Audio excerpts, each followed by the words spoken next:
জানিতায় উপস্থিত সকল গৌর অনুরাগী কৃষ্ণ ভক্তবৃন্দের শ্রী চরণে আমার কোটি কোটি দণ্ডবত প্রণাম। আজকে আপনাদের এই আনন্দপুর নবকুঞ্জ মহা উৎসবে এই যে ভুবন মঙ্গল হরিনাম সংকীর্তনের আজকে দ্বিতীয় দিন, এই হরিনাম সংকীর্তনে ভক্ত একদিকে ভগবান একদিকে, আজকে আমরা ভক্ত ভগবান দুজনকেই কাছে পেয়েছি। সেইখানে গৌর গোবিন্দের কথা রস আস্বাদন এ আমার বহু জন্মের সৌভাগ্য। যার কথা তিনি শুনছেন মহাপ্রভুর কৃপায়, রাধা গোবিন্দের কৃপায় এবং আপনাদের চরণ ধুলিতে এই অঙ্গনটি যেন আজকে মধুর বৃন্দাবনে পরিণত হয়েছে। তা গত বৎসর ঠাকুরের কৃপায় এবং ভক্তদের ইচ্ছায় আপনাদের চরণধুলি লাভ করার সৌভাগ্য আমার হয়েছিল। আবার এই বৎসরও মহাপ্রভুর কৃপায়, নিতাই চাঁদের কৃপায় এবং আবার আপনাদের চরণধুলি লাভ করতে পেরে সত্যিই নিজেকে বড় ধন্য বলে মনে হচ্ছে। বারবার এইভাবে আপনারা ভালোবেসে ডাকেন। আপনাদের এই মেদিনীপুর আমার একটা আবেগ হয়ে গেছে, বিশেষ করে পশ্চিম মেদিনীপুর, এই কেশপুর, আনন্দপুর আর এই চন্দ্রকোনা, মানে এই জায়গাগুলোতে এতবার এসেছি আর ভক্তরা এত ভালোবাসা আমি পেয়েছি, স্নেহ ধন্য আমি হয়েছি। সত্যি আমার বড় ভালো লাগে আপনাদের কাছে ছুটে আসতে। কৃপা করবেন যেন এইভাবে হরিনাম সংকীর্তনের মধ্যে দিয়ে জীবনটা অতিবাহিত করতে পারি, এইভাবে যেন নাম সংকীর্তনের মধ্যে ডুবে থাকতে পারি। আপনারা আশীর্বাদ করবেন। নিতাই গৌর প্রেমানন্দে হরি তা দেখুন, নদীয়ার চাঁদ আমার গৌর সুন্দর, কলির তিমির আকুল অখিল লোক দেখি বদন চাঁদ পরকাশ। কলির তিমিরে, এই কলির অন্ধকারে সকল লোক যখন পথ হারিয়ে ফেলল, তাদেরকে পথ দেখানোর জন্য আমার চৈতন্য মহাপ্রভুরূপী চাঁদের উদয় হলো। এই যে চৈতন্য মহাপ্রভু শচী গর্ভ সিন্ধু মাঝে অবতীর্ণ হলেন, নদীয়ার ভাগ্যাকাশে চৈতন্য মহাপ্রভু অবতীর্ণ হলেন। মহাপ্রভু এই যে আমাদের মাঝখানে এলেন, কেন এসেছেন? মহাপ্রভু কেন অবতীর্ণ হলেন এই কলিযুগে? এই যে শ্লোকটি এক্ষুনি গাইলাম, এই শ্লোকটির মধ্যে বলা হচ্ছে মহাপ্রভু এই পৃথিবী। এই শ্লোকটা একটু ব্যাখ্যা করে আমরা বুঝতে পারবো। এই শ্লোকের মধ্যে বলা হচ্ছে, বলছে কি না, অনার্পিত চরিং চিরা, অনার্পিত অনঅর্পিত, একটু অনঅর্পিত মানে চিরকাল ধরে যেটা অর্পণ করা হয়নি। লোকের মনে আকাঙ্ক্ষা ছিল, লোকে এটিকে পাওয়ার জন্য সাধনা করেছেন, কিন্তু সাধ্য বস্তু পায় নাই। তা যেই জিনিসটা চিরকালে কোনোদিন কাউকে অর্পণ করা হলো না, সেইটি দেওয়ার জন্য আমার গৌর সুন্দর আমাদের মাঝখানে অবতীর্ণ হয়েছেন। অনার্পিত চরিং চিরা, করুণা অবতীর্ণ কলম, করুণা করে এই কলিযুগে অবতীর্ণ হলেন। কেন না সমর্পিত, সমর্পণ করার জন্য। কি সমর্পণ করার জন্য? দেখুন মায়েরা, যেই জিনিসটা চিরকালে কোনোদিন কাউকে অর্পণ করা হলো না, সেটি সমর্পণ করার জন্য আমার গৌরাঙ্গ রূপী চাঁদের উদয় হলো। তাহলে অর্পণ আর সমর্পণের পার্থক্য কি? অর্পণ আর সমর্পণের পার্থক্য হলো যেমন দান আর সম্প্রদানের পার্থক্য। দান মানে হলো কোনো জিনিস দিয়ে যদি আবার ফেরত নেবার সম্ভাবনা থাকে, তাকে বলে দান। আর সম্প্রদান মানে একেবারে নিঃস্বার্থে দান, সেখানে আর ফেরত নেবার কোনো সম্ভাবনা থাকেনি। হ্যাঁ, একেবারে নিঃস্বার্থে দান। যেমন একটু উদাহরণ দিয়ে বলি, বুঝতে পারবেন। আমি একটি জায়গায় কীর্তন করতে গেছি, তা হয়েছে কি না, একজন ভদ্রলোক আমার গানে খুশি হয়ে ওই 100 টাকা গলায় ঝুলিয়ে দিয়েছে। আবার যখন কীর্তন শেষ করে বাসায় ফিরেছি, সেই ভদ্রলোক গিয়ে ওই 100 টাকাটি আবার চাইতে গেছেন। নিতাই গৌর হরি। তাহলে দেখুন, এই যে দিয়ে আবার ফেরত নিয়ে নিল, এটা কিন্তু দান, সম্প্রদান নয়। কিন্তু আমি যদি কাউকে বলি, আচ্ছা ভাই, আমার এই 10 বিঘা জমিটা তোমাকে দিলাম, তুমি 5 বছর চাষ করো, 5 বছর পরে কিন্তু আমার জমি আমি আবার ফেরত নিয়ে নেব, এটি হচ্ছে দান। 5 বছরের জন্য দিলাম, 5 বছর তুমি চাষ করবে করো, যা করবে করো, 5 বছর পরে কিন্তু আমার জমি আবার আমার হয়ে যাবে, এইটি হচ্ছে দান। কিন্তু যদি ওমা কোনো শ্বশুর মশাই জামাইয়ের হাতে মেয়েকে তুলে দেয়, তখন কি সেরকম ভাবে বলেন নাকি যে বাবা 5 বছরের জন্য দিচ্ছি, 5 বছর পর আবার নিয়ে নেব? এই যে দেখো হরি বল না, তেমন তো বলে না। তাহলে এই যে নিঃস্বার্থে জামাইয়ের হাতে মেয়েকে তুলে দেওয়া, মানে এতদিন মেয়ে আমার সম্পদ ছিল, এখন তোমার সাথে বিয়ে দিলাম, এবার তোমার সম্পদ হলো। ওই জন্য দেখবেন মাগো বিয়ের সময় বলে না যে কন্যা সম্প্রদান কে করবে, বিয়েতে বলে দেখবেন কন্যা সম্প্রদান কে করবে। তাহলে যেমন দান আর সম্প্রদানের পার্থক্য, ঠিক তেমনি অর্পণ আর সমর্পণেরও পার্থক্য। অর্পণ মানে কোনো জিনিস দিয়ে আবার ফেরত নেওয়ার সম্ভাবনা থাকতেও পারে, কিন্তু সমর্পণ মানে একেবারে নিঃস্বার্থে দান। তাহলে যেই জিনিসটা চিরকালে কোনোদিন কাউকে অর্পণ করা হলো না, সেটি সমর্পণ করার জন্য মহাপ্রভু এই পৃথিবীতে এসেছেন। কি সমর্পণ করার জন্য? না উন্নত উজ্জ্বল রসম, উন্নত উজ্জ্বল রসে সমৃদ্ধ স্বভক্তি শ্রিয়ম। স্বভক্তি ভগবানের একেবারে নিজস্ব সম্পদ, সেইটি দেওয়ার জন্য তিনি নেমে এসেছেন। এটি কিন্তু একেবারে নিজস্ব সম্পদ বাবা, একেবারে পার্সোনাল প্রপার্টি, এটার উপর কারোর অধিকার নেই। কারণ চৈতন্য চরিতামৃতে বলেছে যে কৃষ্ণ যদি ফিরে কভু ভুক্তি মুক্তি দিয়া, কৃষ্ণ যদি ফিরে কভু ভুক্তি মুক্তি দিয়া, প্রেম কভু নাহি দেন রাখেন লুকাইয়া। ভগবানের কাছে যদি কেউ ভোগ চায়, ভগবান তাকে দিয়ে দেয়। এই যে বাবা আমার মতো ভক্ত যারা আছে, তাদের উপর কিন্তু ভগবান খুব খুশি। এই আমার মতো ভক্ত সারা বছর ভগবানের মন্দিরে একবার যাই না, বছরে একবার যখন কীর্তন হয়, হরিনাম হয়, তখন ঠাকুরের কাছে আসি। এসে বলি হে ঠাকুর, এই যে আমি এত কষ্ট করে তোমার বসে বসে কীর্তন শুনছি, না খেয়ে না ঘুমিয়ে বসে আছি, কত দূর থেকে ছুটে এসেছি, ঘুম পাচ্ছে তবুও ঘুমাচ্ছি না, জোর করে বসে আছি। তাহলে আমি তোমার কাছে কি চাই ঠাকুর? না বেশি কিছু চাই না, আমার ওই একতলা বাড়িটা যেন তাড়াতাড়ি দুতলা হয়ে যায়, আমার মেয়ের বিয়েটা যেন তাড়াতাড়ি হয়ে যায় ঠাকুর, আমার ছেলের চাকরিটা যেন এই বছর হয়ে যায়। এইরকম আমার মতো ভক্ত যারা আছে, তাদের উপর কিন্তু ভগবান খুব খুশি। বলে যাক বাবা, এর একতলা বাড়িটা দুতলা হয়ে গেলে আমাকে আর বিরক্ত করবে না। আমার কথা নয়, চৈতন্য চরিতামৃতে বলছে যে কৃষ্ণ যদি ফিরে কভু ভুক্তি মুক্তি দিয়া। আবার যদি কেউ এসে বলে ঠাকুর আমি তোমার কাছে টাকা পয়সা ধন সম্পদ ভোগ বিলাস চাই না, এই সংসারের জ্বালা যন্ত্রণা আমার আর ভালো লাগছে না ঠাকুর, এই মায়ার জগৎ থেকে তুমি আমাকে মুক্তি দাও, ভগবান সেটাও দিয়ে দেয়। বলে যাও বাবা, মুক্তিও দিয়ে দিলাম।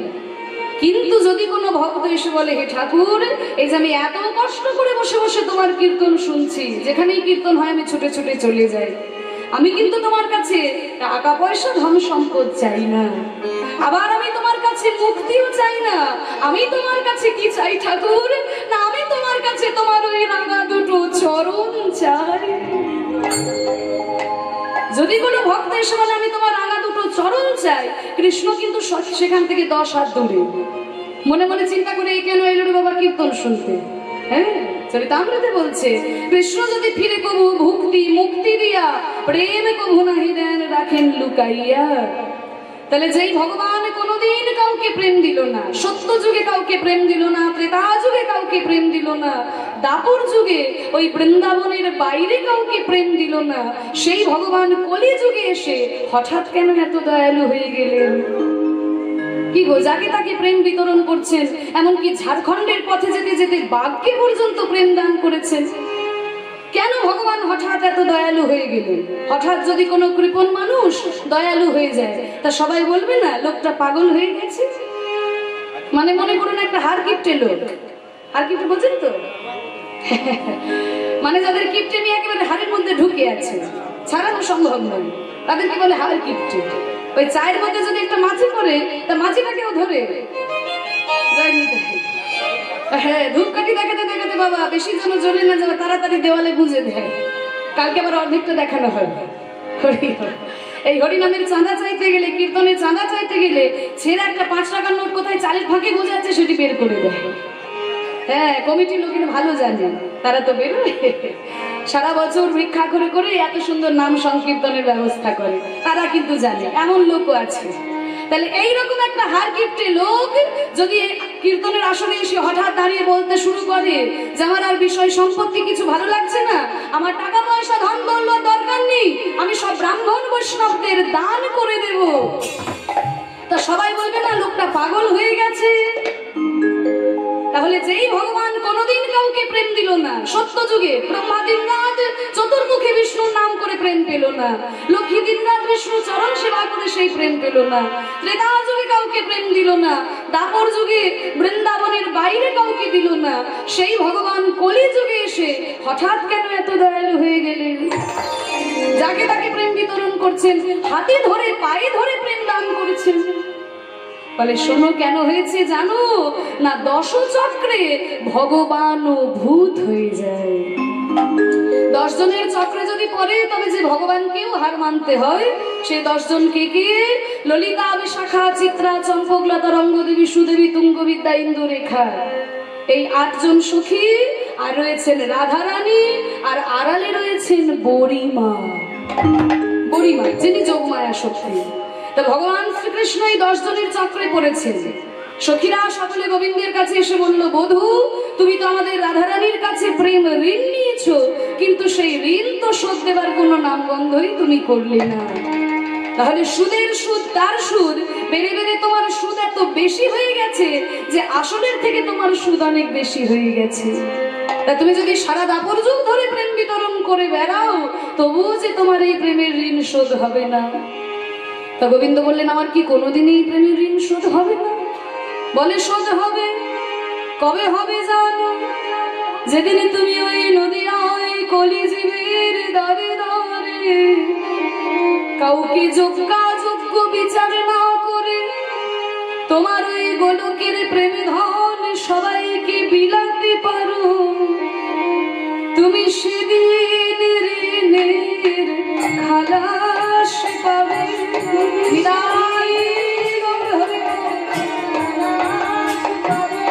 যেদিন দাঁড়িয়ে দাঁড়িয়ে নাম বিলাবে সেদিন ঋণের খালাস পাবে।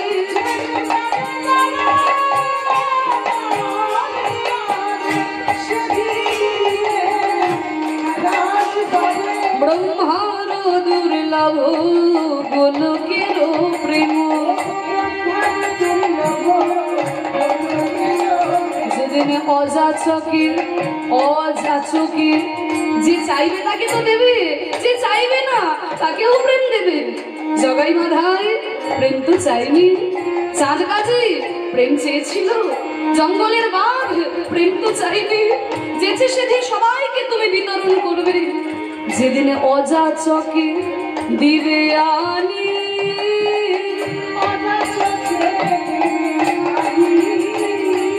বীর চন্দ্রিকায় তবে তোর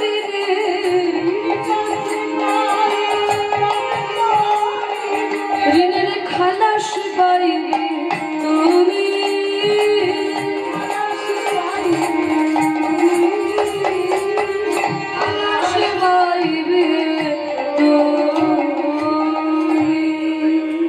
যেদিন ব্রহ্মার দুর্লভ গোলকের প্রেম সবাইকে তুমি যেচে সেধে বিলাতে পারবে, সেদিন তুমি এই প্রেমের ঋণ থেকে খালাস পাবে। তা সেই গোলকের প্রেম ধন আমাদের মতো কলিহত জীবের দাঁড়িয়ে দাঁড়িয়ে অকাতরে অবিচারে নিঃস্বার্থে বিলিয়ে দিলেন আমার প্রেমের ঠাকুর গৌরাঙ্গ সুন্দর। প্রেমের ঠাকুর হয়ে আমাদের মাঝখানে অবতীর্ণ হলেন আমাদেরকে কৃপা করার জন্য, সেই গোলকের প্রেম ধনকে বিতরণ করেছেন।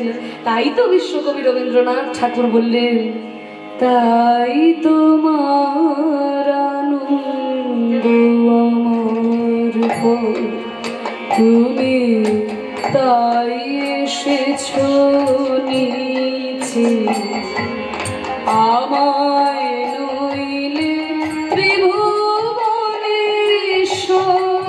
তোমার প্রেম হতো যে নিচে, তাই তোমার আনন্দ আমার তুমি তাই এসেছো নিচে, আমায় নইলে ত্রিভুবনেশ্বর তোমার প্রেম হতো যে নিচে, তাই তোমার আনন্দ আমার প্রভু, আমাকে কৃপা করার জন্য, আমাকে আনন্দ দান করার জন্য তুমি কৃপা করে ওই গোলক থেকে নেমে এসেছো, ভক্তের প্রাণে নেমে এসেছো, ওই গোলকের প্রেম ধন তুমি দান করেছো কৃপা করে। নিতাই গৌর হরি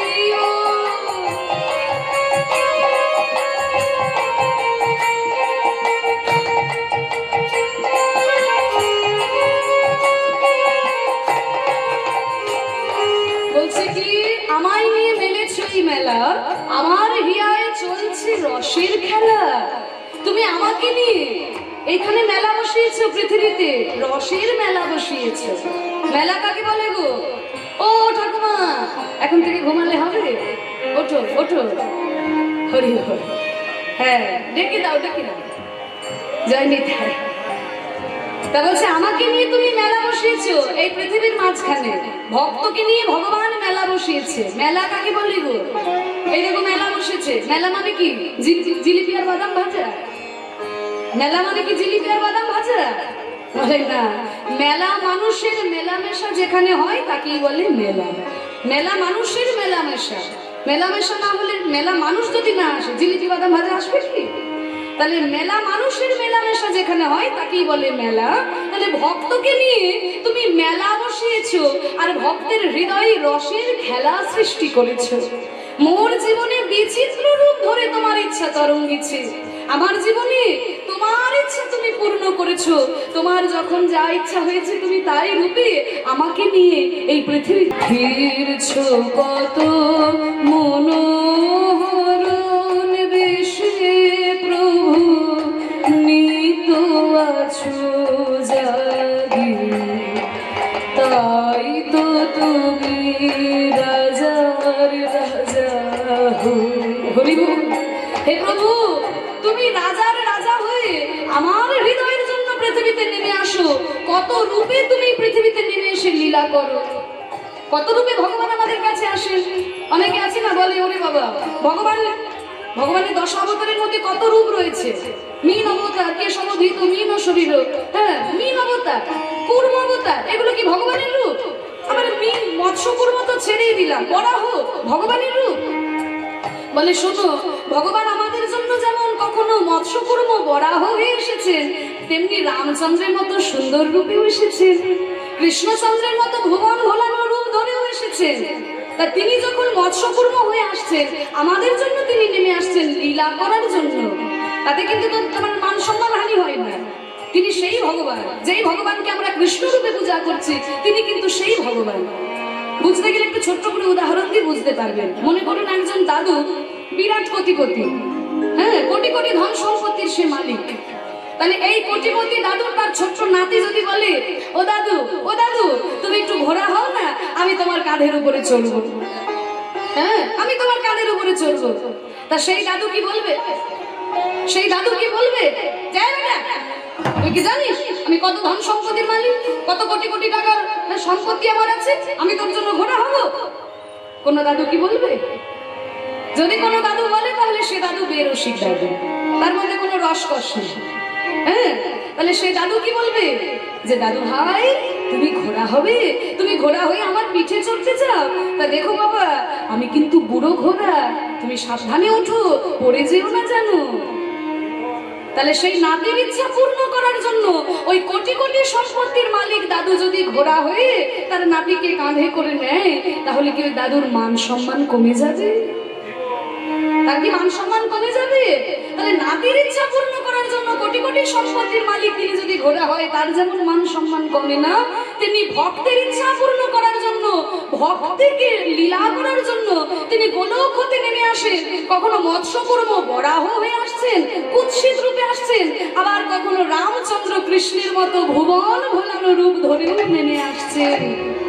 তাই বলছে, জেনে রাখবেন, যেখানে শুধু ভগবানের পুজো করা হয় সেখানে অসম্পূর্ণ ভগবানের পুজো হয়, যেখানে ভক্ত ভগবানের একসঙ্গে পুজো হয় সেইখানে পূর্ণ ভগবানের পুজো হয়। এটাই আমাদের সনাতন ধর্ম, এটাই আমাদের ভারতীয় সনাতন ধর্ম। এর গভীরতাকে উপলব্ধি করা এত সোজা জিনিস নয়। সোজা জিনিস বলুন, একই ভক্ত কখনো তারকেশ্বরে গিয়ে জয় বাবা ভোলানাথ, জয় বাবা ভোলানাথ করছে, আবার ওই লোকটাই কালীঘাটে গিয়ে দক্ষিণেশ্বরে গিয়ে জয় মা কালী বলছে, আবার ওই লোকটাই যখন তারাপীঠে যাচ্ছে জয় তারা, আর ওই লোকটাই যখন বৃন্দাবনে যাচ্ছে, বৃন্দাবনে গিয়ে কি বলছে জয় রাধে বলে বৃন্দাবনে দাঁড়িয়ে রাধে বলে ঘুরছে। সেই লোকটাই যখন পুরী ধামে যাচ্ছে জয় জগন্নাথ বলে পাগলের মতো ছুটছে। ওই লোকটাই যখন নবদ্বীপে যাচ্ছে জয় গৌর হরি জয় নিতাই বলে ঘুরে বেড়াচ্ছে। তা বিদেশিরা দেখে পাবে ওরে বাবা এই কি লোক রে বাবা, কখনো রাম নাম করছে, কখনো কৃষ্ণ নাম করছে, কখনো তারা নাম করছে, কখনো শিব ঠাকুরের নাম করছে, কত নাম একসঙ্গে করছে রে বাবা।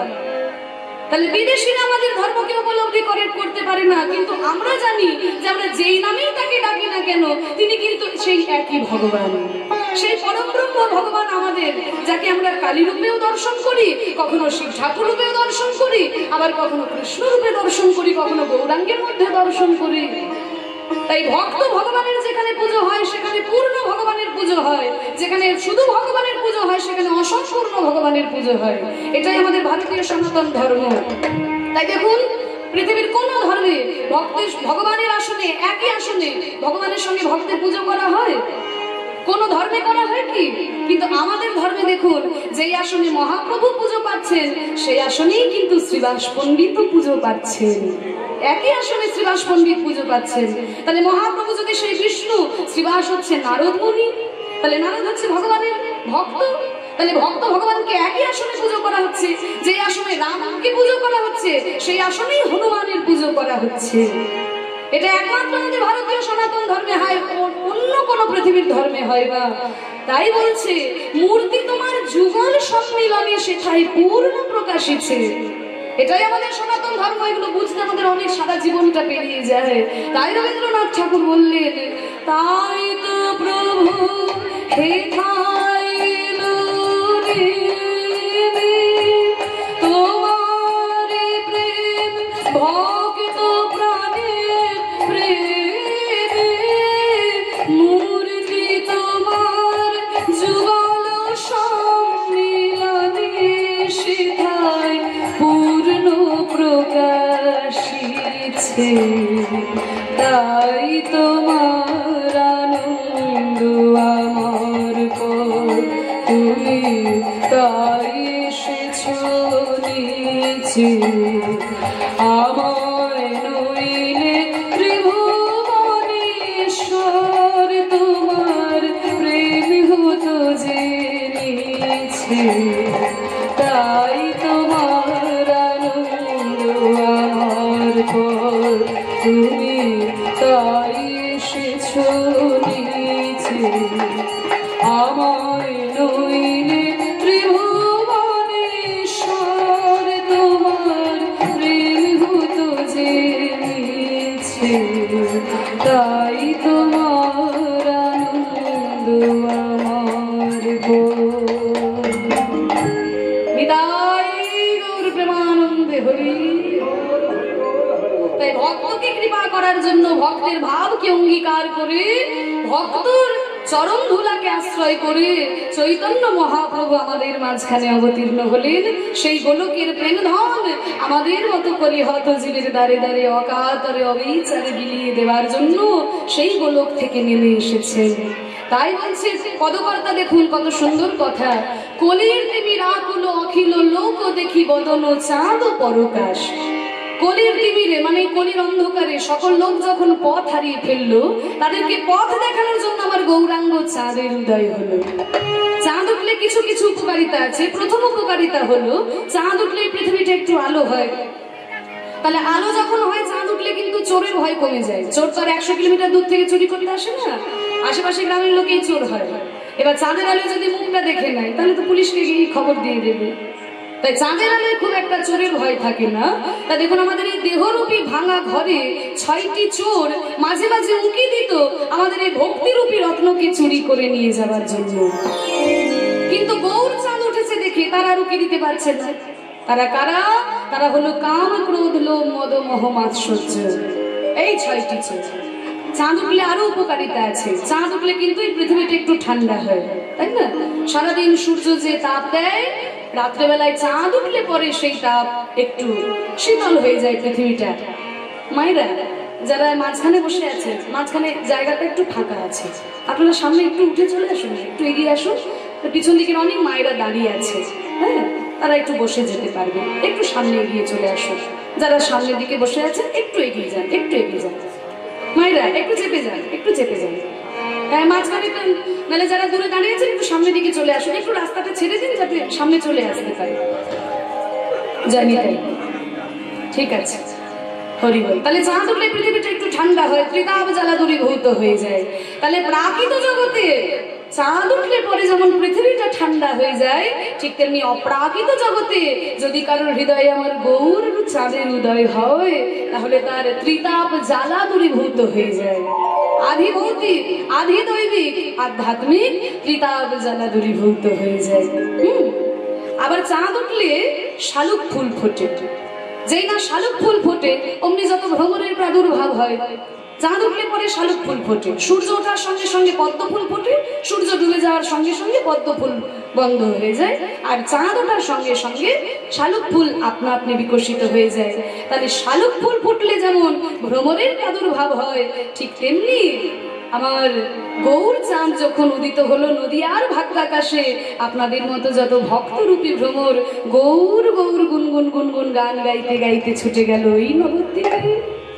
আচ্ছা, চাঁদ উঠলে তো চকরের আনন্দ হয়, তাদের আনন্দটা কোথায়? চাঁদ থেকে একরকম অমৃত ঝরে, তাই পান করে চকর। তাই বলছে বয়ানক হাস সুধা করো বরিক্ষণে,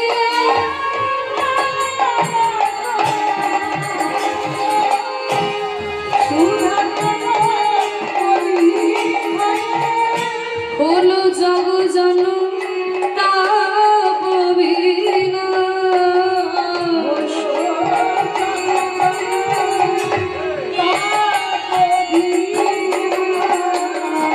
জীবের ত্রিতাপ জ্বালা গেল দূরে, গোলার হাসি আমিয়া মান করে ত্রিতাপ জ্বালা গেল দূরে।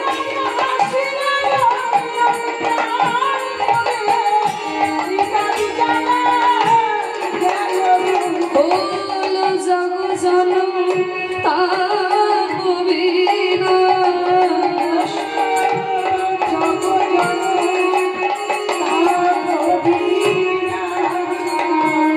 তা দেখুন মহাপ্রভু মনে মনে ভাবলেন আমি তো 24 বছর বয়সে এই নবদ্বীপ ছেড়ে চলে যাব, তারপরে বাংলাতে ভক্তি রক্ষা করবে কে? তাই মহাপ্রভু নিজে বিভিন্ন গ্রামে গ্রামে বিভিন্ন ভক্তরূপী কল্প বৃক্ষ রোপণ করে গেছেন। আহা ভক্ত কল্প তরু অন্তরে অন্তরে,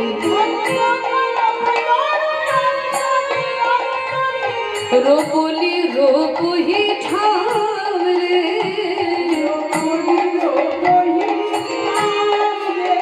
আহা যা বড় ছাড়ে সুরা সুর নারী নদ, পুরালো নিজ নিজ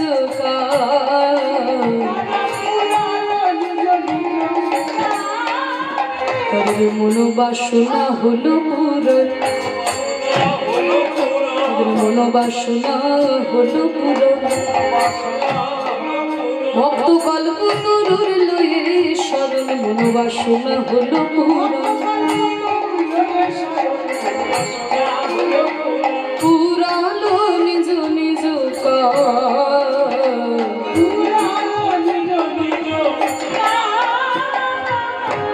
দেখুন মহাপ্রভু মনে মনে ভাবলেন আমি তো 24 বছর বয়সে এই নবদ্বীপ ছেড়ে চলে যাব, তাহলে তারপরে বাংলাতে ভক্তি রক্ষা করবে কে? তাই মহাপ্রভু নিজে বিভিন্ন গ্রামে গ্রামে ভক্তরূপী কল্প বৃক্ষ রোপণ করলেন। তাই বলছে ভক্ত কল্পতরু অন্তরে অন্তরে রূপলি রূপহি ঠান। তা মায়েরা, মহাপ্রভু যে শুধু গাছ হতে হতেই ক্ষান্ত তা নয়, তিনি যে শুধু গাছ হতে হতেই ক্ষান্ত তা নয়, মহাপ্রভু যখন ছিলেন সকলকে একটা করে হাতি দিয়েছিলেন গো, হাতি হাতি, হ্যাঁ সবাই পেতে। তাহলে আপনারা কি মায়েরা মনে মনে ভাবছে হয়তো যে তাহলে 500 বছর আগে নবদ্বীপে এলেই ভালো হতো, একটা করে হাতি সোজা কথা নাকি? কি বাবা, হাতি তো মরে গেলেও লাখ টাকা, তাহলে একটা করে হাতি যদি পেতাম তাহলে ভক্তি টক্তি দরকার ছিল না। তাহলে আপনারা কি ভাবছেন ওই 4 পেয়ে হাতি? ও হাতি নয়, কোন হাতি? ভাব গজেন্দ্রেতে চড়ায়ন জগজন,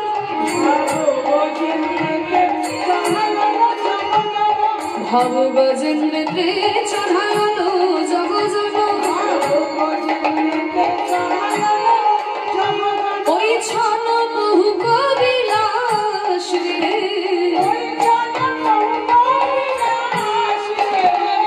ভাব গজেন্দ্রেতে চড়ায়ন জগজন।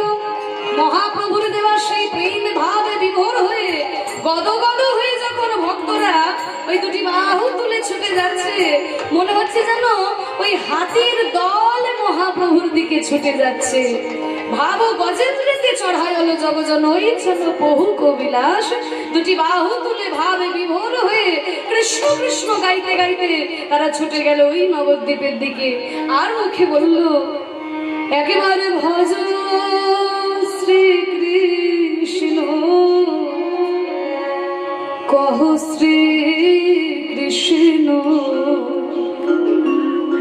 লহ শ্রীকৃষ্ণের নাম রে, ভজ শ্রীকৃষ্ণ, কহ শ্রীকৃষ্ণ, নম শ্রীকৃষ্ণের নাম রে। যে জন শ্রীকৃষ্ণ ভজে সে হয় আমার প্রাণ রে,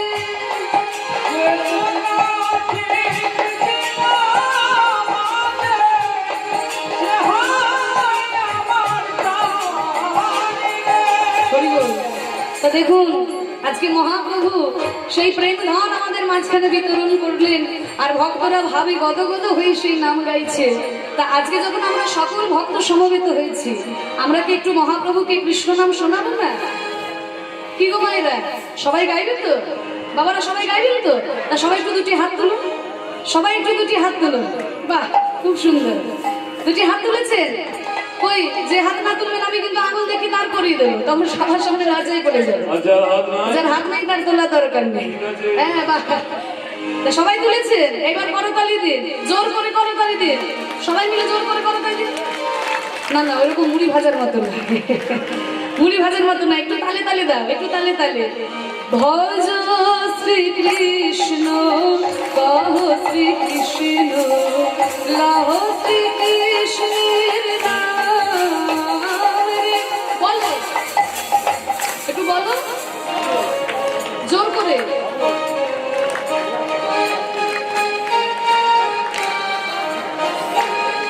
বলছো, তোমরা বলছো?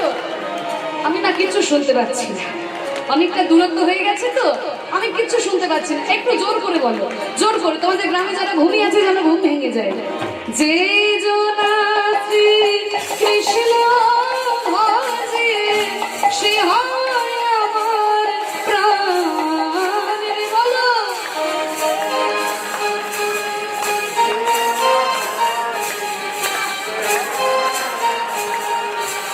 এবার শুনতে পেয়েছি। যে জনা শ্রীকৃষ্ণ ভজে সে হয় আমার প্রাণ রে, শ্রীকৃষ্ণ ভজে সে হয় আমার প্রাণ।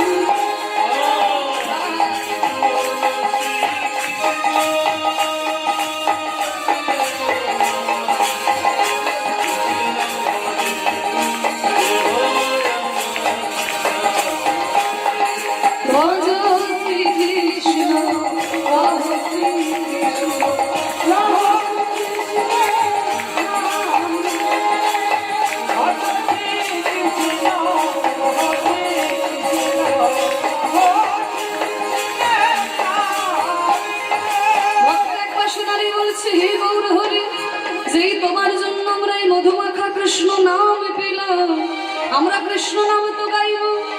তাহলে সঙ্গে সঙ্গে আমরা তোমার নাম ভুলে যেতে পারি না। কারণ কৃষ্ণকে ডাকলে শুধু কৃষ্ণকে পাবো, আর তোমাকে ডাকলে যে রাধা কৃষ্ণকে একসাথে পেয়ে যাব। তাই ভক্ত দুটি বাহু তুলে গাইছে, ভজ গৌরাঙ্গ কহ গৌরাঙ্গ লহ গৌরাঙ্গে নাম রে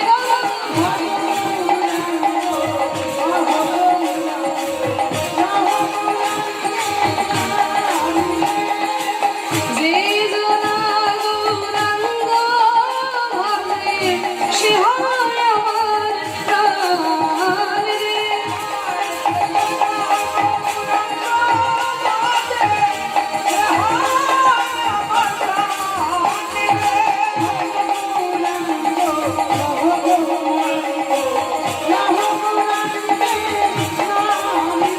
একবার ভজ গৌরাঙ্গ কহ গৌরাঙ্গ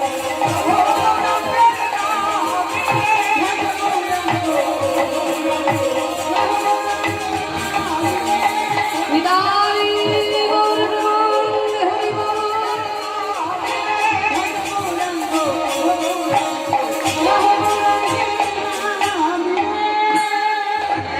কি গো মায়েরা, হরিনাম করে আনন্দ হয়েছে তো? বাবা খুব ভালো হয়েছে, খুব ভালো নৃত্য করেছে, দেখিয়েছে তো ক্যামেরাতে? হ্যাঁ বাহ, খুব সুন্দর। তা কি গো মায়েরা, হরিনাম করে আনন্দ হয়েছে তো? সত্যি কথা বলো। তাহলে হরিনাম করলে আনন্দ পাওয়া যায়, কৃষ্ণ নাম করলে আনন্দ পাওয়া যায়। এই যে কিছুক্ষণের জন্য আমরা ভগবানের নাম করলাম, সংসারের সমস্ত দুঃখ কষ্ট ভুলে গেলাম। এই সংসারটা তো দুঃখময়।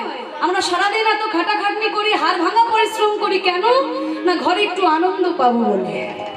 একটু আনন্দ পাবো বলে হাড় ভাঙা পরিশ্রম সারাদিন করি। কিন্তু মা গো বাবারা, সত্যি করে বলুন, যারা আমরা সংসারী মানুষ, কেউ কি হাত তুলে বলতে পারবেন যে সারা জীবন সংসারে শুধু আনন্দই পেলাম, জীবনে দুঃখ পাইনি? বরং হিসাব নিকাশ করলে দেখা যাবে আনন্দ যতটুকু পেলাম তার থেকে বেশি গুণে শুধু দুঃখই পেয়ে গেলাম। তাহলে যদি সত্যিকারের আনন্দের সন্ধান পেতে চাও, তাহলে আনন্দময়ের নাম গুণ লীলার আশ্রয় গ্রহণ করো। তার প্রমাণ আমরা হাতে হাতে পেলাম। এই যে নাম গাইলাম, সমস্ত দুঃখ কষ্ট আমরা ভুলে গেলাম। তা সেই নামে বিভোর হয়ে যখন ভক্তরা যাচ্ছে, মনে হচ্ছে যেন হাতির দল ভগবানের দিকে, মহাপ্রভুর দিকে ছুটে যাচ্ছে। তাই বলছে, ভাব গজেন্দ্রেতে চড়ায়ল জগজন ওই ছন বহু কবিলাস রে। কিন্তু আমার কপাল খারাপ, দেখো আমার কি দশা। আমি সংসার কালো কুটো বেশি দগধন, আমি সংসার কালো কুটো বেশি দগধন, এ কলি গোবিন্দ দাস শুধু আমি একা, বঞ্চিত হলাম শুধু আমি একা।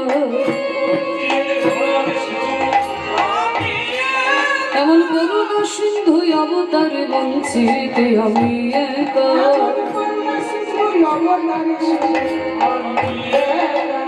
এ কলি গোবিন্দ দাস,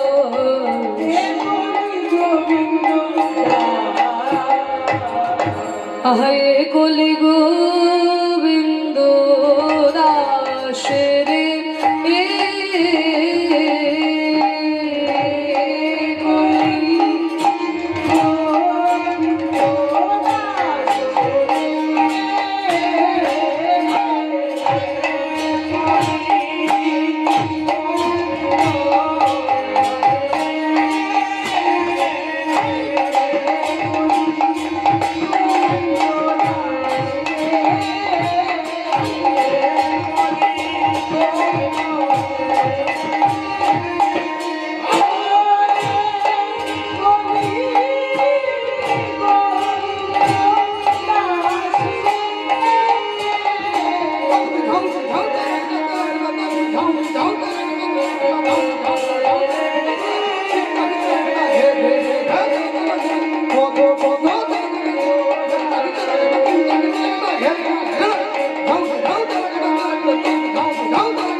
কলি গোবিন্দ দাস রে,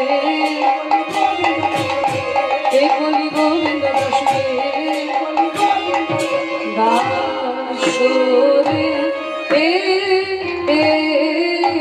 হে কলি গোবিন্দ। জলিদাই উপস্থিত সকল গৌর অনুরাগী কৃষ্ণ ভক্তবৃন্দের শ্রীচরণে আমার কোটি কোটি ধন্যবাদ প্রণাম।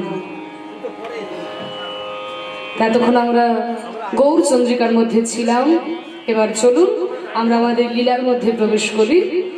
যে লীলাটি আজকে আমরা আস্বাদন করব, ভক্তের কথাই আজকে আমরা আস্বাদন করব।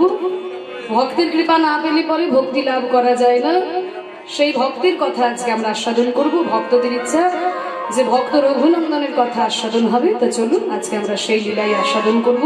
একটা ছোট্ট ভক্ত কেমন করে ভগবানকে লাভ করেছিল, সেই ভক্ত রঘুনন্দনের কথা আজকে আমরা আস্বাদন করব।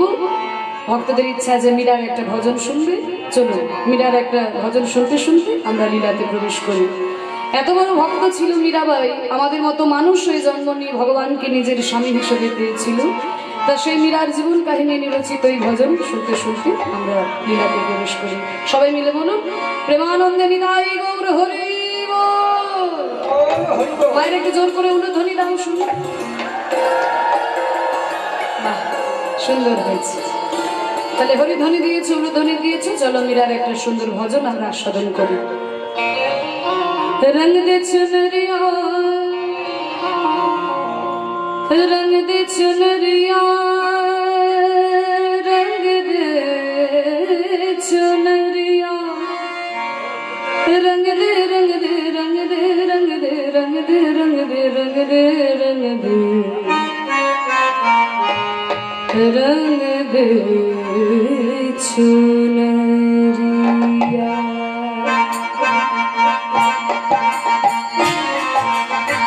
একটু করো তাহলে।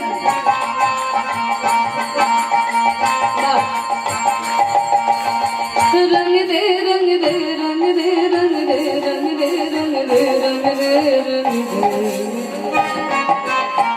রঙ দে চুনরিয়া, শ্যাম পিয়া মোরে রঙ দে চুনরিয়া, শ্যাম পিয়া মোরে রঙ দে চুনরিয়া, রঙ দে চুনরিয়া, রঙ দে চুনরিয়া, রঙ দে চুনরিয়া, রঙ দে চুনরিয়া, রঙ দে রঙ দে রঙ দে রঙ দে রঙ দে রঙ দে রঙ দে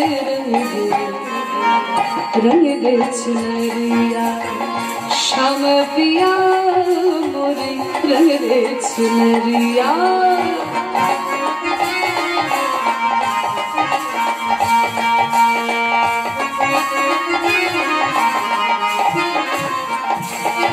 দেখুন মীরাবাইয়ের লেখা এই ভজনটি কিন্তু খুব তত্ত্বপূর্ণ ভজন, একটু বুঝে নিতে হবে।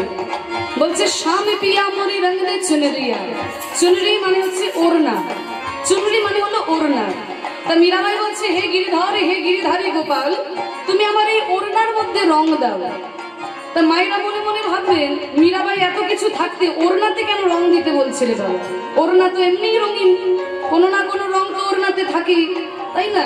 এই ওড়নাটা হলুদ, এই ওড়নাটা গোলাপি, তাহলে কোনো না কোনো রং তো থাকবেই, তাহলে কেন রং দিতে বলছে ওড়নাতে বুঝতে পারলাম না। বলছে শোনো, মীরাবাই কিন্তু এই প্রাকৃত জগতের সিনথেটিকের ওড়নাতে রং দিতে বলছে না। কোন ওড়নাতে রং দিতে বলছে? বলছে আমাদের এই দেহরূপী ওড়না, এই দেহরূপী ওড়নাটিকে তুমি ভক্তির রঙে, তোমার প্রেমের রঙে, তোমার চৈতন্যের রঙে রাঙিয়ে দাও। আমার এই দেহরূপী ওড়নাটিকে তুমি রং দিয়ে রাঙিয়ে দাও। প্রাকৃত জগতের লাল নীল সবুজ হলুদ রং নয়, তোমার ভক্তির রং দিয়ে আমার এই দেহরূপী ওড়নাটিকে তুমি রাঙিয়ে দাও।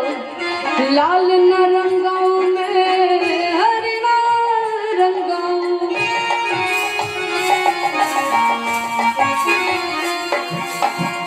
लाल न रंगाओ में हरे रंगाओ, अपने ही रंग में, अपने ही रंग में रंग दे चुनरिया, श्याम पिया अमर रंग दे चुनरिया, श्याम पिया अमर रंग दे चुनरिया।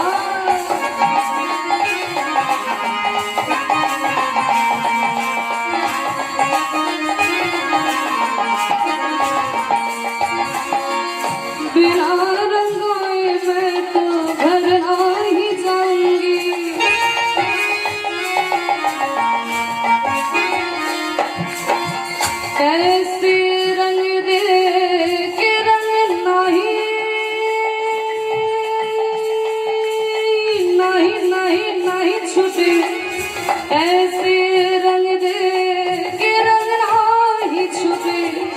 হে প্রভু, আমার এই দেহরূপী ওড়নাটিকে তুমি ভক্তির রঙে রাঙিয়ে দেবে, এমন রং দিয়ে রাঙাবে প্রভু যেন এই ভক্তির রং আমার দেহ থেকে কোনোদিন মুছে না যায়। তাই মীরা বলছেন, ऐसे रंग दे के रंग नाही नाही नाही नाही छूटे, ऐसे रंग दे के रंग नाही छूटे।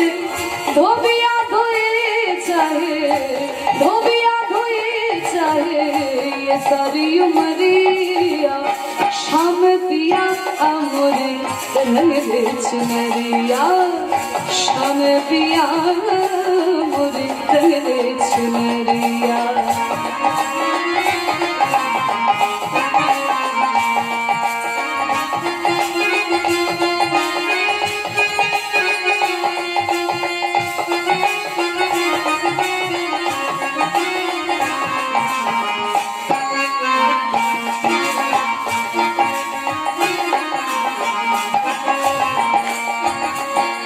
बिना रंगाए मैं तो घर नहीं जाऊंगी,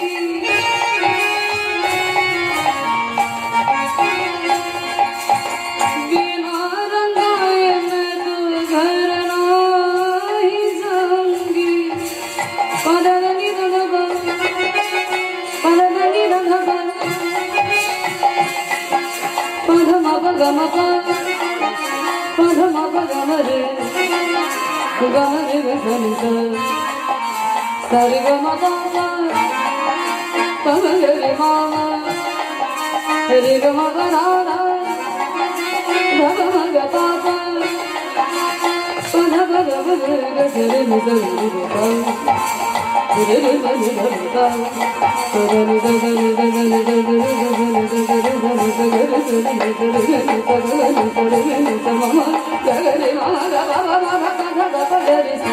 बिना रंगाए मैं तो घर नहीं जाऊंगी।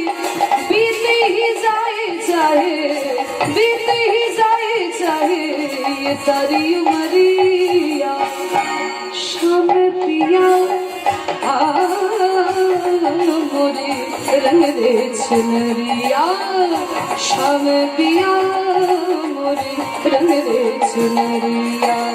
विदाई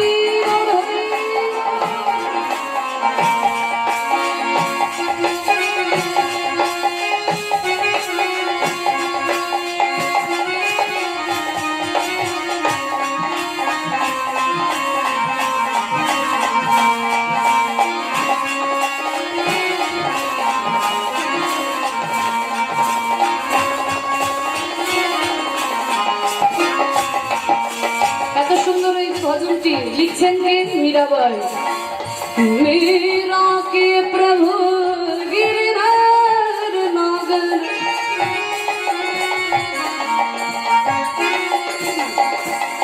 मेरा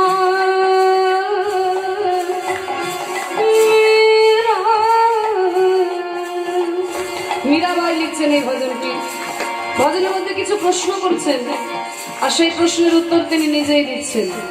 प्रश्न हलो, जल से पतला कौन है, कौन भूमि से भरे, कौन अगन से तेज है, कौन काजल से काली। प्रश्न हलो, আমরা জানি পৃথিবীতে জল পাতলা, জলের থেকেও পাতলা কি কিছু আছে? জল সে পাতলা কোন হ্যায়, কোন ভূমি সে ভারী, এই ভূমির থেকে ওই ধরিত্রীর থেকেও ভারী কি কিছু হয়? कौन अगन से तेज है, আগুনের থেকেও তেজদায়ী কি পৃথিবীতে কিছু আছে? और कौन काजल से काली, কাজলের থেকেও কি কালো কিছু হয়? এই চারটি প্রশ্ন করছেন, উত্তর তিনি নিজেই দিচ্ছেন। প্রশ্ন হলো, जल से पतला कौन है, कौन भूमि से भारी, कौन अगन से तेज है, कौन काजल से काली। এবার উত্তর দিচ্ছেন, जल से पतला पतला पतला पतला, जल से पतला ज्ञान है और पाप भूमि से भारी। এই পৃথিবীতে জল জলের থেকেও যদি পাতলা কিছু থেকে থাকে সেটি হচ্ছে জ্ঞান, আর এই ভূমির থেকেও, এই ধরিত্রীর থেকেও যদি কিছু ভারী হয়ে থাকে সেটি হচ্ছে পাপ। পাপের ভার যদি কারোর মাথায় থাকে সেই ভার পৃথিবীর ভারকে কেউ হার মানিয়ে দেয়। তাই বলছে জল সে পতলা জ্ঞান হ্যায় और पाप भूमि से भारी। তাহলে আগুনের থেকে তেজ নাই কি? ক্রোধে আগুন সে তেজ হ্যায়, ক্রোধে আগুন সে তেজ হ্যায়। আর কালো, কাজলের থেকেও কালো কি? বলে পৃথিবীতে যদি কাজলের থেকেও কালো কিছু থেকে থাকে সেটি হচ্ছে মাগো কলঙ্ক। কারণ কাজলের কালো দাগ মুছে ফেলা যায়, কলঙ্কের দাগ যদি লেগে যায় সেই দাগ মুছে ফেলা এত সোজা কথা নয়। ক্রোধে আগুন সে তেজ হ্যায়, क्रोधे अगन से तेज है, कलंक काजल से काली। मीरा के प्रभु गिरिधर नागर, प्रभु चरणन में, श्याम चरणन में, हरे चरणन में लगी नजरिया। श्याम पिया मोरे रंग दे चुनरिया, श्याम पिया रंग दे चुनरिया, रंग दे चुनरिया, रंग दे चुनरिया, रंग दे चुनरिया, रंग दे चुनरिया, रंग दे चुनरिया,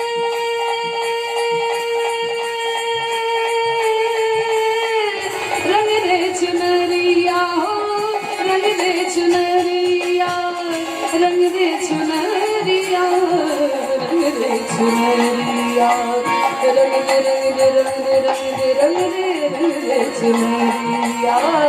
श्याम पिया मोरे रंग दे चुनरिया, श्याम पिया मोरे रंग दे चुनरिया, श्याम पिया मोरे, श्याम पिया मोरे रंग दे चुनरिया। विदाई गौर प्रेमानंद हरि बोल, हरि नाम संकीर्तन की, भक्त वृंदों की, आनंदपूर्ण नवकुंज महामहोत्सव की, अपना गुरु महाराज की, नवद्वीप धाम की, মধুময় শ্রীধাম নবদ্বীপ ধাম। এই নবদ্বীপ ধামে যে লীলা আজকে আমরা আস্বাদন করব, ভক্তের কথা আস্বাদন করব, সেই ভক্ত রঘুনন্দনের কথা আমরা আস্বাদন করব। একটা ছোট্ট 7 বছরের ছেলে কেমন করে ভগবানকে নাড়ু খাইয়েছিল, গোপীনাথকে নাড়ু খাইয়েছিল, সেই লীলা আজকে আমরা দর্শন করব। কারণ গৌরচন্দ্রিকাতে আমরা শুনলাম ভক্তের কৃপা না পেলে পরে ভগবানের কৃপা পাওয়া যায় না। স্বয়ং ভগবানও ভক্তি পাননি ভক্তের কৃপা ছাড়া। সেই ভক্তের কথা শুনে যদি কিঞ্চিত ভক্তি আমাদের মনে উদয় হয় তাতেই আমাদের লাভ। তা দেখুন, সেই শ্রীধাম নবদ্বীপ ধামে যখন মহাপ্রভু হরিনাম সংকীর্তনে মেতে আছেন, সকল ভক্তদেরকে সঙ্গে নিয়ে আজকে নাম সংকীর্তন করছেন শ্রীবাসঙ্গরের মাঝে, নদিয়ার পথে পথে আজকে মহাপ্রভুর নাম গাইছেন। আহাসুর ধ্বনির তীরে কে রোবিলাস, সমবায় বালক সঙ্গে রে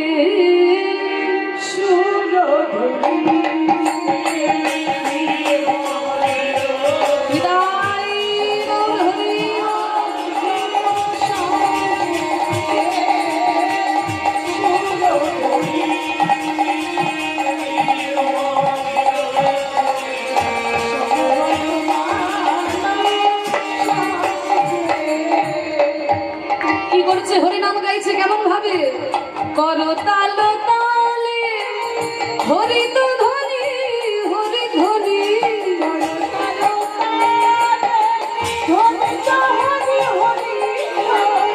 করো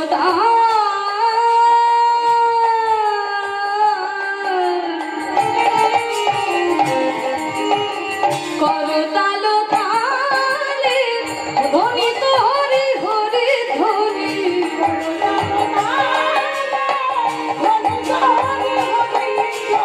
বলিও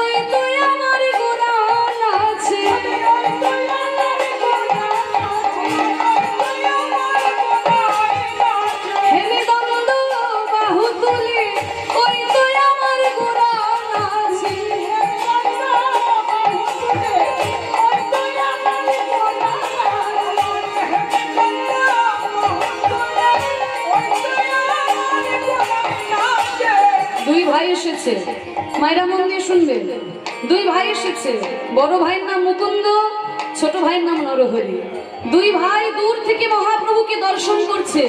বড় ভাই বলছে, ভাই আমি কি দেখছি জানিস? আমি দেখছি ওই তুই আমার ঘোড়া নাচে, হেমে দন্ত বাহু তুলে ওই তুই আমার ঘোড়া নাচে।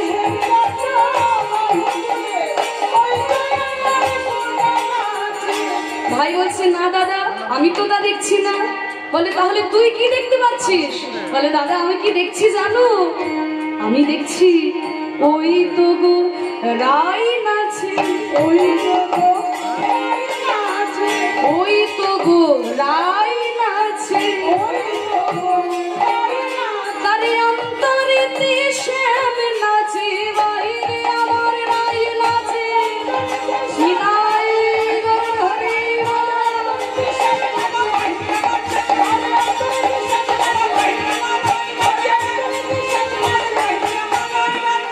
জয় সচিদানন্দ,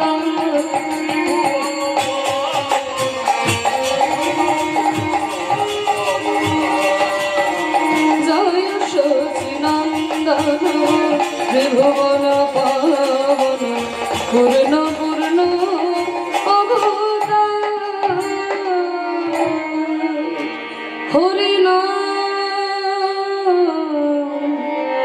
বলো হরি নাম।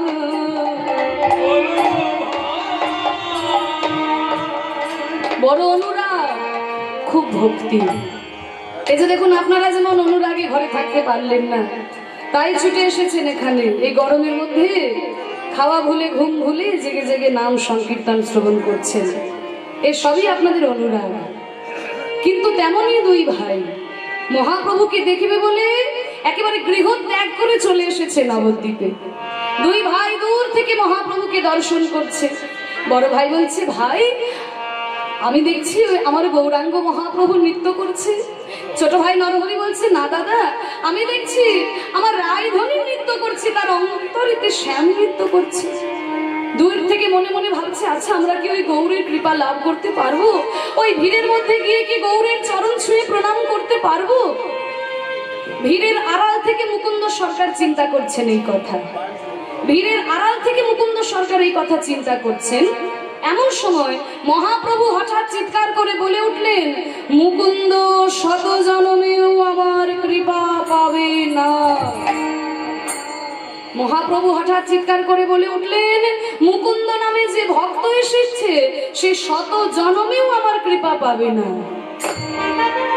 তো বাবা, যে যাকে ভালোবাসে তার মুখে যদি এমন কথা শুনতে পাওয়া যায়, বুকে কত ব্যথা হয়। মহাপ্রভুর কৃপা পাওয়ার জন্য মুকুন্দ ঘরদোর ছেড়ে চলে এলো, আর সেই মহাপ্রভু বলে কিনা শত জনমেও তার কৃপা হবে না। এই কথা শুনলে আমরা কি করতাম? সঙ্গে সঙ্গে মনের দুঃখে গিয়ে গঙ্গার জলে ঝাঁপ দিতাম। কিন্তু মুকুন্দ কি করলো জানেন? সত্যি মহাপ্রভুর দলরা সব পাগলের দল। মুকুন্দ এই কথা শুনে হাত তুলে নাচছে, আনন্দে নাচছে। সবাই বলছে, মুকুন্দ তুমি কি পাগল হয়ে গেলে নাকি? হ্যাঁ, মহাপ্রভু বলল শত জনমেও তার কৃপা হবে না, আর তুমি তাই শুনে ধেই ধেই করে নাচছো। আমি হলে এতক্ষণ গঙ্গার জলে গিয়ে ঝাঁপ দিতাম।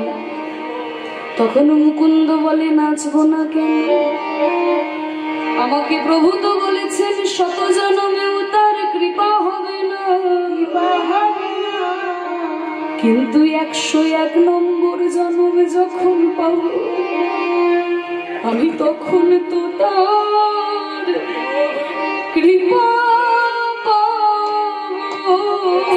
আমি তখন তো তার কৃপা পাবো, আমি তখন তো তার কৃপা পাবো।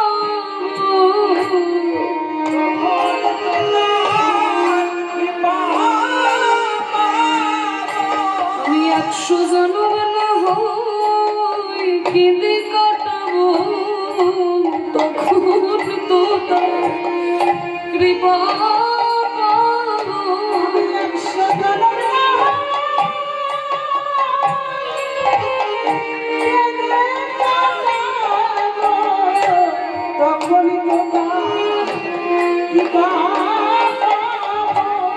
এই হচ্ছে ভক্ত, এই হচ্ছে গৌরাঙ্গের পার্শ্বদ। এদের কথা যদি আমরা না শুনি, হৃদয়ে ভক্তি হবে কেমন করে?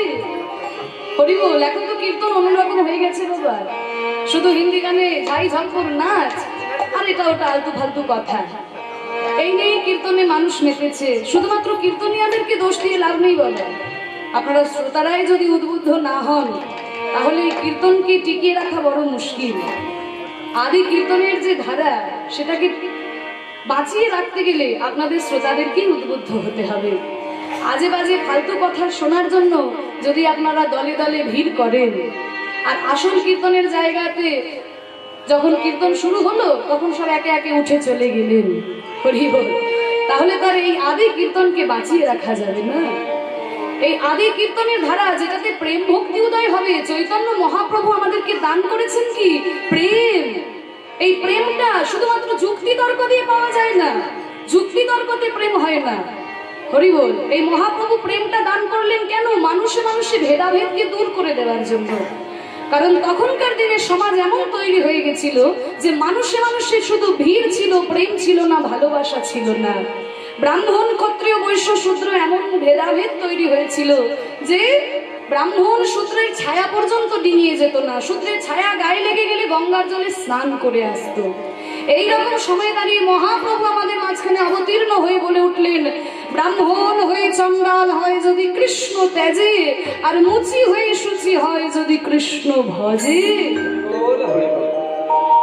এই কথাটা যখন চৈতন্য মহাপ্রভু আজ থেকে 550 বছর আগে দাঁড়িয়ে প্রচার করছেন, তখন মানুষে ভাবতেই পারতো না এই যে আপনাদের এখানে শত শত ভক্তের সমাগম হয়েছে, আপনার পাশের লোকটি ব্রাহ্মণ না ক্ষত্রিয় না শূদ্র নাকি মুসলমান, আপনি কিন্তু বিচার করে দেখেন না।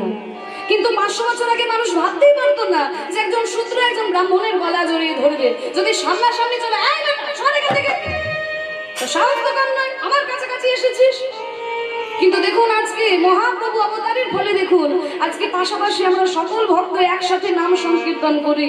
আপনার পাশের লোকটি কোন জাতির কোন ধর্মের আপনি বিচার করেন না, হরি নামে প্রেমে বিভোর হয়ে আমরা গলায় জড়িয়ে ধরি, ব্রাহ্মণ শূদ্রের গলা জড়িয়ে ধরে, শূদ্র মুসলমানের গলা জড়িয়ে ধরে। এটা বাংলায় সম্ভব হলো একমাত্র চৈতন্য মহাপ্রভু অবতারের ফলে। পাশাপাশি মানুষ একসাথে থাকলেই সমাজ তৈরি হয় না। যেমন পরপর ইট সাজিয়ে দিলেই ইটের দেওয়াল তৈরি হয় না, ইটগুলো যদি পরপর সাজিয়ে দিলে কি দেওয়াল তৈরি হয়? দেওয়াল তখনই তৈরি হয় যখন ওই ইটের ফাঁকে ফাঁকে বালি সিমেন্টের মশলা থাকে। বালি সিমেন্টের মশলা থাকবে, মশলাটা কি দিয়ে তৈরি হবে? জল দিয়ে তৈরি হবে, জল ছাড়া তো মশলা হবে। তাই জলটা কি? জলটাই হচ্ছে রস, প্রেম। তাই মানুষ পাশাপাশি থাকলেই সমাজ হয় না, মানুষের ভিড় হয়। সমাজ তখনই তৈরি হয় যখন মানুষে মানুষে ভালোবাসা থাকে। তাই ভালোবাসাটা, এই প্রেমটা চৈতন্য মহাপ্রভু আমাদেরকে দান করেছেন, যেটা অহংকারে পাওয়া যায় না। মহাপ্রভু বললেন বিনয়ী হও। কিসের এত অহংকার? বিনয়ী হতে শেখো। তৃণাদপি শুনেছি না, তৃণাদপি মানে ঘাসের থেকেও ছোট হওয়ার চেষ্টা করো, আকারে ছোট নয়। বলে ঘাসের থেকে কি করে ছোট হবে? বলে আকারে ছোট হতে বলছেন না, বিনয়ী হও। তৃণাদপি শুনেছি না তারারেব সহিষ্ণু না, গাছের মতো সহিষ্ণু হও। অমানি না মান দে না, যাদেরকে কেউ কোনোদিন মান দেয়নি, যাদেরকে কেউ কোনোদিন সম্মান করে না, তাদেরকে সম্মান করো। আর কীর্তনীয় সদা হরি, সদা সর্বদা হরিনাম করো, কীর্তন করো। এই যে 3টি কাজ করতে পারবে সদা সর্বদা যদি হরিনাম করো। এই নাম করলে পরে হৃদয় থেকে অহংকার দূরে চলে যায়, মানুষ বিনয়ী হয়, আর এই প্রেমটা তৈরি হয় মানুষে মানুষে। এটা দেওয়ার জন্য মহাপ্রভু আমাদের কাছে নেমে এসেছেন। আর এই বার্তাটাই চৈতন্য চরিতামৃতে প্রচার করা হয়েছে, এই বার্তাটাই চৈতন্য চরিতামৃতে দেওয়া হয়েছে, সেই মহাপ্রেম ভাবকে দেখানো হয়েছে। তাই চৈতন্য চরিতামৃত কখনোই অপ্রামাণিক গ্রন্থ হতে পারে না। তার প্রমাণ রয়েছে চৈতন্য ভাগবত থেকে। এখানে আমরা মুরারি গুপ্তের যেটা ডায়েরি, সেইখান থেকে আমরা চৈতন্য চরিতামৃতকে পাই। এটা কখনোই অপ্রামাণিক হতে পারে না। এই মহাপ্রভুর প্রেম ভাবকে দেখানো হলো ওই চৈতন্য চরিতামৃতের মধ্যে। সেগুলো যদি আমরা আস্বাদন করতে না পারি, সেটা আমাদের মূর্খতা, হরি বল। কিন্তু সেগুলো শোনার জন্য আমরা দলে দলে ছুটে যাব, এটা কিন্তু কখনোই আমাদের কাম্য নয়। কারণ চৈতন্য মহাপ্রভু আমাদের ঘরের ছেলে নিমায়। বাঙালি জাতির বড় ভাগ্য ভালো যে বাঙালি জাতির ভাগ্যে নিতাই আর গৌর জুটে গেছে। কারণ বাঙালি জাতির ভাগ্যে জুটে গেছে, আমরা ভাগ্যে জোটার মতো কোনো কাজই করিনি, কিন্তু কি করবো, কপালে জুটে গেছে, কিন্তু আমরা তার মর্যাদা রাখতে পারছি না। কিন্তু দেখুন, কোথায় বিদেশ থেকে, কোথায় রাশিয়া থেকে, কোথায় আমেরিকা থেকে, কোথায় ইংল্যান্ড থেকে, কোথায় লন্ডন থেকে মানুষ মায়াপুরে এসে দুটি বাহু তুলে হরিনাম করছে, কীর্তন করছে, একাদশীর উপবাস করছে, সারাদিন ধরে নাম সংকীর্তন গাইছে একটা ধুতি পরে। আর আমরা বাঙালি জাতি হয়ে ধুতি সব ভুলে গেলাম, প্যান্ট শার্ট পরে। যারা আমাদেরকে সিগারেট খাওয়া শেখালো, যারা আমাদেরকে মদ খাওয়া শেখালো, তারা এসে দুটি বাহু তুলে নিতাই গৌরী চরণ আশ্রয় করে তারা নাম সংকীর্তন গাইছে। আর আমরা বাঙালির জাতি হয়ে যাদের ঘরের ছেলে নিমাই, তারা মহাপ্রভুকে ভুলে যেতে বসেছি। তাহলে বলুন, সেই নিত্যানন্দ মহাপ্রভু যারা আমাদের জন্য জীবনটা পাত করে দিল, বিদেশিরা সেটা বুঝতে পারছে, আর আমরা বাঙালি হয়ে সেটা বুঝতে পারছি না।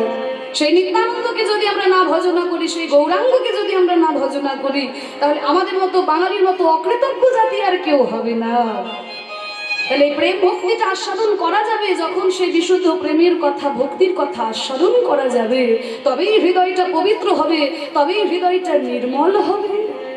আজকে দেখুন, মুকুন্দ কবিরাজ ছুটে এসেছে মহাপ্রভুর চরণ তলে। মহাপ্রভু বলল, শত জন্মেও আমি তোমাকে কৃপা করব না। তখন মুকুন্দ বলছে, 100 জন্মে কৃপা হবে না, তাতে কি হয়েছে, 101 নম্বর জন্ম যখন পাবো তখন তো মহাপ্রভুর কৃপা পাবো। এই কথা যেই না মুকুন্দের মুখে শুনেছে, আর কি মহাপ্রভু থাকতে পারে, মুকুন্দকে একেবারে কাছে ডেকেছে। মুকুন্দকে কাছে ডেকে মুকুন্দের মাথায় হাত বুলিয়ে দিচ্ছে, আর মুকুন্দ কাঁদছে। তোমার সে কি কথা, যখন বললাম কৃপা হবে না তখন হাসছিলে, আর যখন আদর করে মাথায় হাত বুলিয়ে দিচ্ছি তখন কাঁদছো। দুঃখের কথায় হাসছিলে, এখন আনন্দের কথায় কাঁদছো। বলে, প্রভু তুমি যে আমায় মাথায় হাত দিয়ে আশীর্বাদ করছো, আমি তো তাই কাঁদছি। কারণ যাকে তুমি বেশি ভালোবাসো তাকেই তো তুমি বেশি ব্যথা দাও। তুমি সত্য যুগে লক্ষ্মী দেবীকে ভালোবেসেছিলে, তাকে ব্যথা দিয়েছো। ত্রেতা যুগে তুমি সীতা দেবীকে ভালোবেসেছিলে, তাকেও ব্যথা দিয়েছো। এত ব্যথা দিলে তাকে কিনা পাতালে প্রবেশ করতে হলো। দাপর যুগে তুমি শ্রীমতী রাধারানীকে ভালোবেসেছিলে, তাকেও যে 100টা বছর কৃষ্ণ কৃষ্ণ বলে কাঁদালে। এ তো তোমার স্বভাব ঠাকুর, না জানি আমাদের জন্য কোন ব্যথা অপেক্ষা করে আছে, তাই আমি কাঁদছি। মহাপ্রভু বলল, না না মুকুন্দ, আমি তোমাকে ব্যথা দেব বলে কাছে ডাকিনি, আমি তোমাকে একটা আদেশ দেব, তুমি রক্ষা করতে পারবে তো? প্রভু, আমি শাস্ত্র জানি না, আমি পুরাণ জানি না, আমি জানি শুধু তোমার মুখের বাক্য। বলো প্রভু, তুমি আমায় কি আদেশ দেবে? তবে শোনো আমার আদেশ, ফিরে যাও, ফিরে যাও শ্রীখণ্ডে, ফিরে যাও,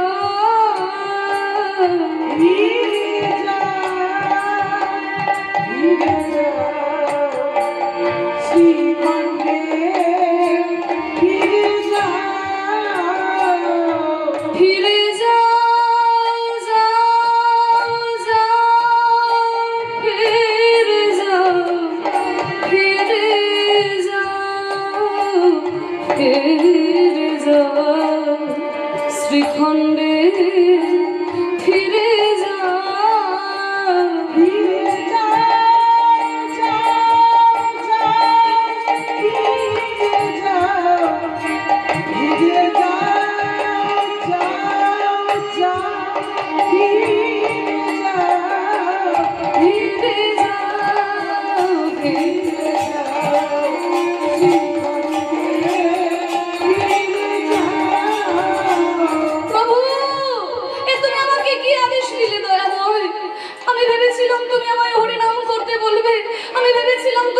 শাস্ত্রের কথা বলবে, কিন্তু আমাকে বাড়ি ফিরে যেতে বললে কেন প্রভু? আমি যে সকল কিছু পরিত্যাগ করে তোমার চরণে ছুটে এসেছি। শোনো মুকুন্দ, তুমি যে সংসারের বড় ভাই, তোমার উপর যে অনেক দায়িত্ব। জঙ্গলে যেগুলো বড় গাছ হয় তাদেরকে যে বেশি ঝড় সামলাতে হয়। যাও মুকুন্দ, তুমি গিয়ে সংসারী হও, বিবাহ করে সংসারী হও, আর সংসারে থেকেও যে হরিনাম করা যায় তুমি গিয়ে প্রচার করো। আর দ্বিতীয় আদেশ, তোমার বংশের যে গোপীনাথ, ওই গোপীনাথের পুজো যেন কোনোদিন বন্ধ না হয়। আর তৃতীয় আদেশ, তোমার বংশের যে কাজ চিকিৎসা, এই চিকিৎসা যেন কোনোদিন বন্ধ না হয়। কেন জানো? এই চিকিৎসা করে যদি কারোর মনে আনন্দ দিতে পারো, জানবে তুমি সরাসরি ভগবানের সেবা করছো। যাও, এই তিনটে দায়িত্ব তোমাকে দিলাম। তুমি দাঁড়ে দাঁড়ে গিয়া জীবের চরণে ধরিয়া,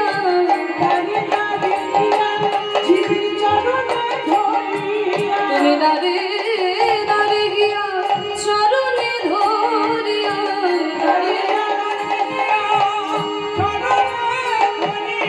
হরি নাম হরি নাম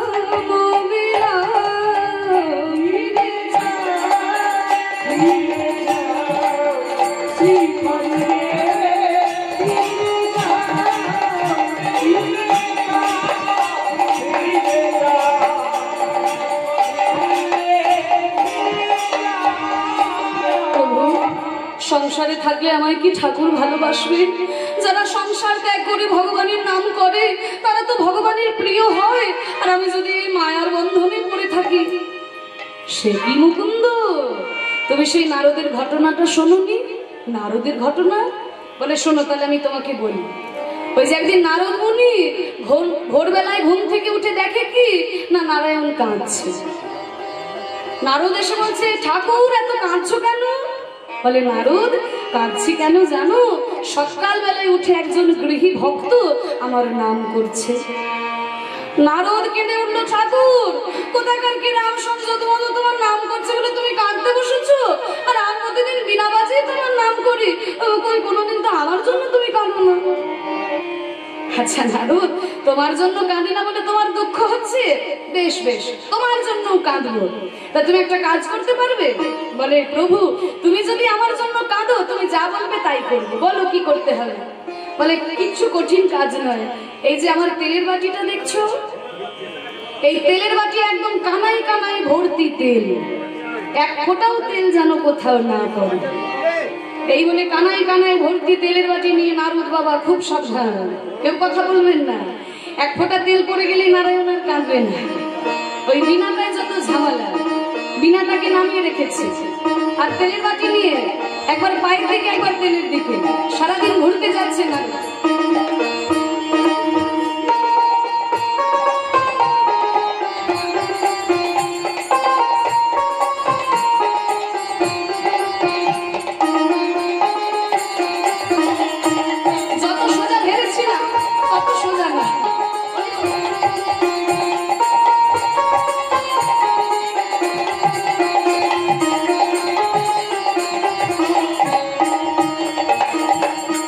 সারাদিন ঘুরে ঘুরে এসেছে। প্রভু নারদ তেল পড়েনি তো? না ঠাকুর, আমার নাম নারদ বলে কথা, আমি কি আর তেল ফেলবো? এই নাম তেল পড়েনি কোথায়? নারায়ণ বলো, বাহ বাহ। আচ্ছা নারদ, ওই তেলের বাটি নিয়ে ঘোরার সময় তুমি কবার আমার নাম করেছো? না ঠাকুর, ও যা তেলের দায়িত্ব দিয়েছো, ওই খেয়াল রাখতে গিয়ে আমি তোমার নাম নিতে ভুলে গেছি। নারদ, এক বাটি তেলের খেয়াল রাখতে গিয়ে তুমি আমার নাম ভুলে গেলে। আর যারা সংসারী মানুষ তারা তেলের খেয়াল, ডালের খেয়াল, চালের খেয়াল, নুনের খেয়াল, পিতা মাতার খেয়াল, স্ত্রী পুত্র পরিজনের খেয়াল, এত কিছু খেয়াল রেখেও খেয়াল করে যে আমার নাম করে, আমি তার জন্য কাঁদবো না? তুমি দাঁড়ে দাঁড়ে গিয়া জীবের চরণে ধরিয়া,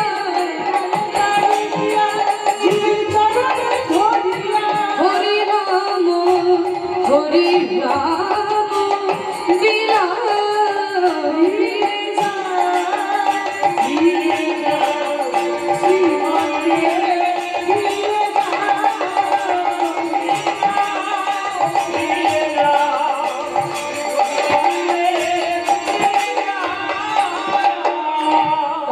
গৌর হরি, তোমার আদেশ মতো আমি নাম গাইব। চিকিৎসা করবো আর গোপীনাথের পুজো করবো ঠাকুর, এতেই যদি তোমার সুখ হয় আমি তাই করব। তাই মুকুন্দ গিয়ে সংসারে মন দিল, বিবাহ করে সংসার করলো আর চিকিৎসায় মন দিল। এত সুন্দর চিকিৎসায় তার নাম ডাক ছড়িয়ে পড়লো। দেশ বিদেশ থেকে যত লোক আসে, একবার যে চিকিৎসা করায় আর তাকে কোনোদিন অন্য কবিরাজ দেখাতে হয় না। তা দেখুন বাবা, তখনকার দিনে সারা বাংলার নবাব হুসেন শাহ, তার হলো তীব্র যন্ত্রণা। একদিনকে খেপে উঠলেন বাবা, বেয়াদব সব, আমি যন্ত্রণায় ছটফট করছি আর তোমরা সব নাকে তেল দিয়ে ঘুমাচ্ছ। এই যে আমার রাজকর্মচারী,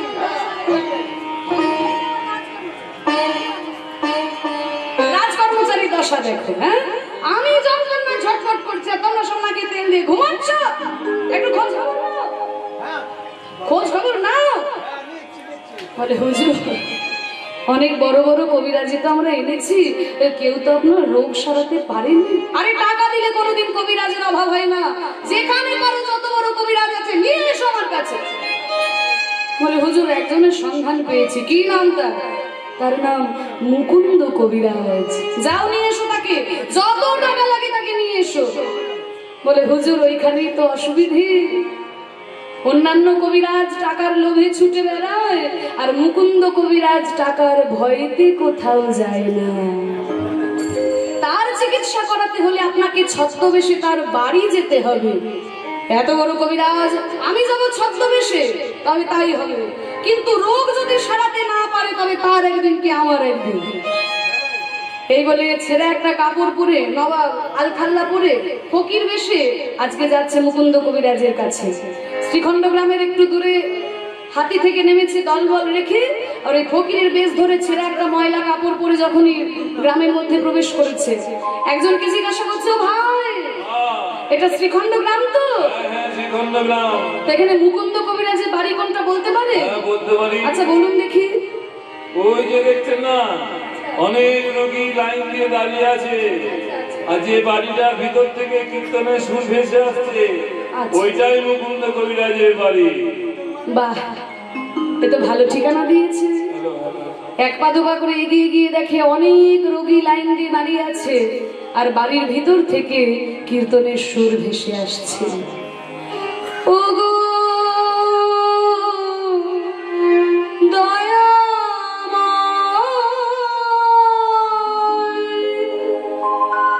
ওগো আমার মন মন্দিরে মদন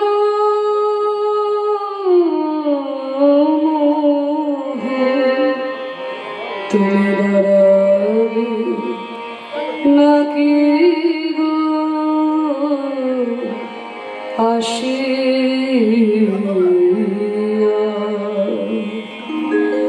আমি পাথরের মন্দির করে দিতে পারবো না, আমি সোনার মন্দির করে দিতে পারবো না। ও গো আমার মন মন্দিরে মদন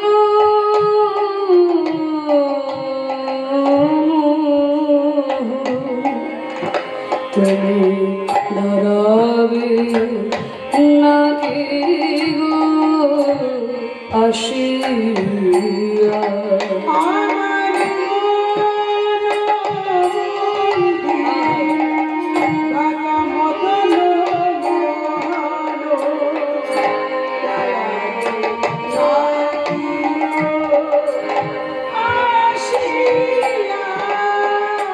আমি তব নাম লয়ে ভাসিয়া খেয়ে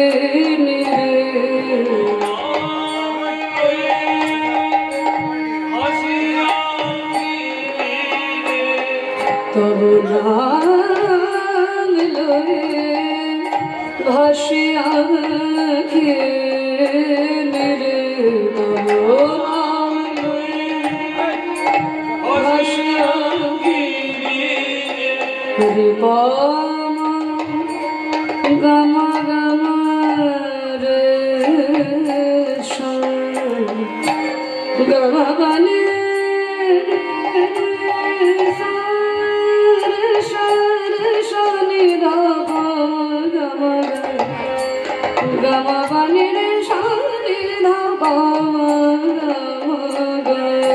তব নাম লয়ে ভাসিয়া রে আমি কাঁদি আমি কাঁদি আমি কাঁদি আমি কাঁদি এরা কেউ জানে না শুধু তুমি জানো আর আমার মন জানে আমি কাঁদি নিরজনে বসিয়া আমার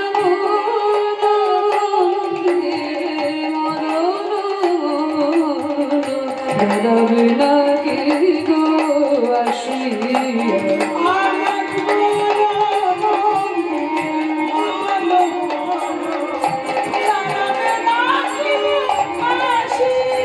আমার মন্দির মদন মন রবি নাকি গো আসিয়া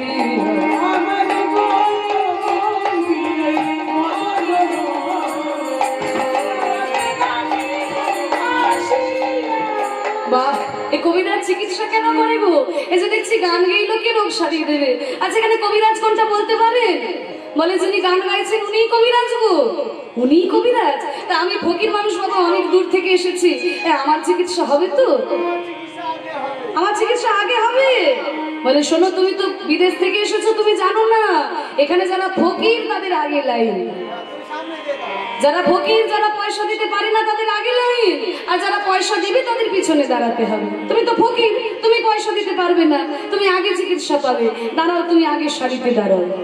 ভালোই হলো, আগে সারিতে দাঁড়ালে গানটা ভালো করে শোনা যাবে। ও গো দয়া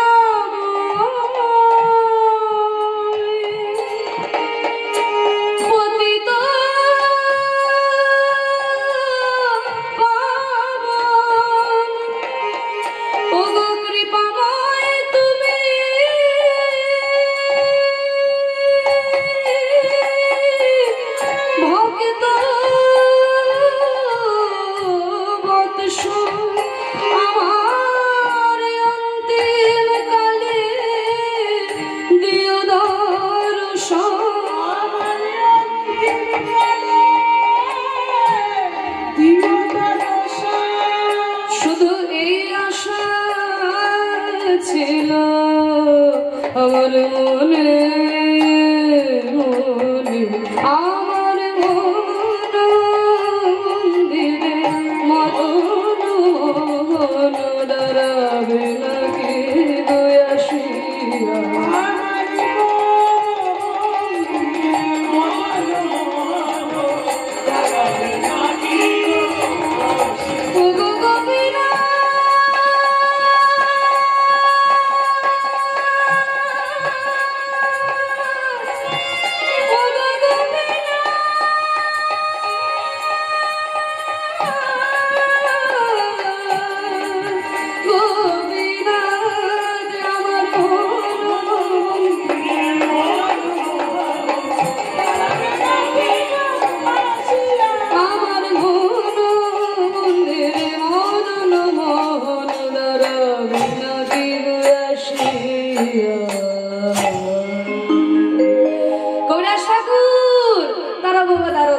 আমার পুজো শেষ হয়ে গেছে, এবার আমি চিকিৎসা করবো। আচ্ছা আমার নিয়মটা তোমরা সবাই জানো তো? যারা ফকির, যারা পয়সা দিতে পারবে না তারা আগে এগিয়ে এসো, যারা পয়সা দেবে তারা একটু পিছনে দাঁড়াও।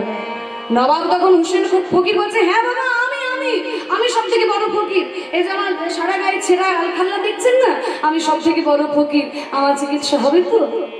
কি নাম বললে? হুসেন।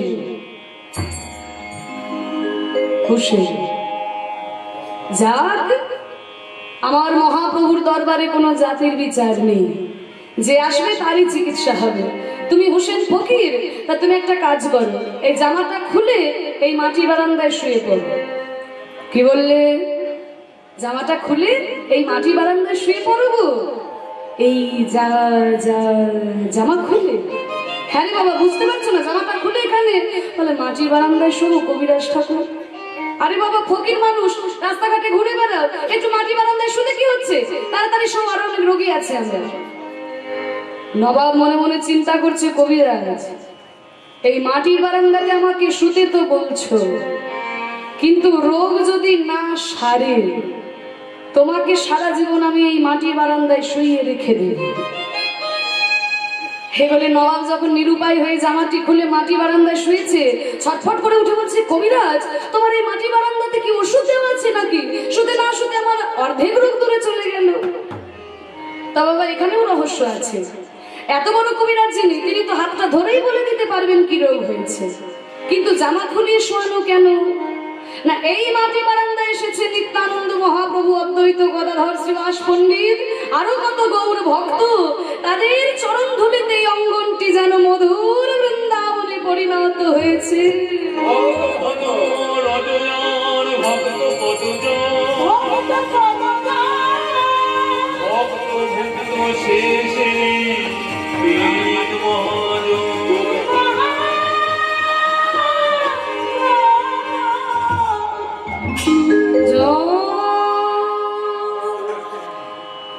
এই মাটি বারান্দায় গড়াগড়ি দিতে পারলে কোনো না কোনো জন্মে তার ভক্তির উদয় হবেই হবে।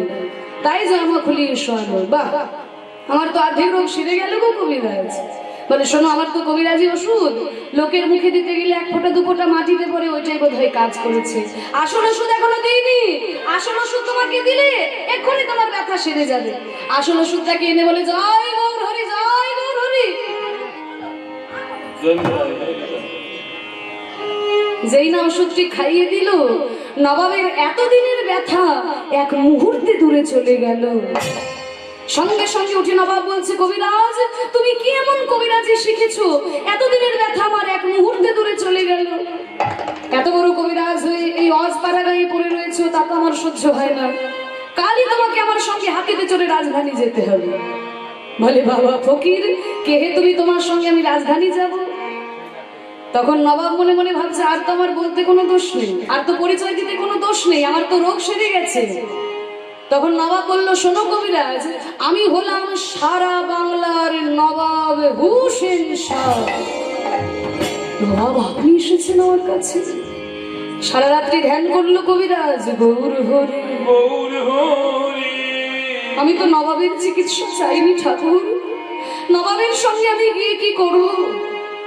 ধ্যানের মধ্যে মহাপ্রভু বলে উঠলেন, শোনো, মুকুন্দ পথের ভিখারি হোক আর সিংহাসনের নবাব, তোমার চোখে সবাই সমান, জীব নিত্য কৃষ্ণ দাস। কৃষ্ণ দাস গেলে তুমি নবাবের সঙ্গে যাচ্ছ, যাও। কৃষ্ণের ইচ্ছা হলে আবার তুমি শ্রীখণ্ডে ফিরে আসবে, যাও তুমি নবাবের সঙ্গে যাও। এবারে নবাবের সঙ্গে হাতিতে চড়ে যাচ্ছেন রাজধানী। তখনকার দিনে রাজধানী ছিল মালদা। তা সেই মালদাতে যাচ্ছেন, যেতে যেতে বলছে, নবাব আমার কিন্তু দুটি শর্ত। এক হলো, আমাকে কিন্তু আপনার ওই রাজপ্রাসাদে রাখলে হবে না, আমাকে একটা ছোট্ট কুঁড়ে ঘর করে দিতে হবে। আর 2 নম্বর শর্ত হলো, আপনার চিকিৎসার সঙ্গে সঙ্গে আমাকে ওই গরিব দুঃখীদেরও চিকিৎসা করতে দিতে হবে।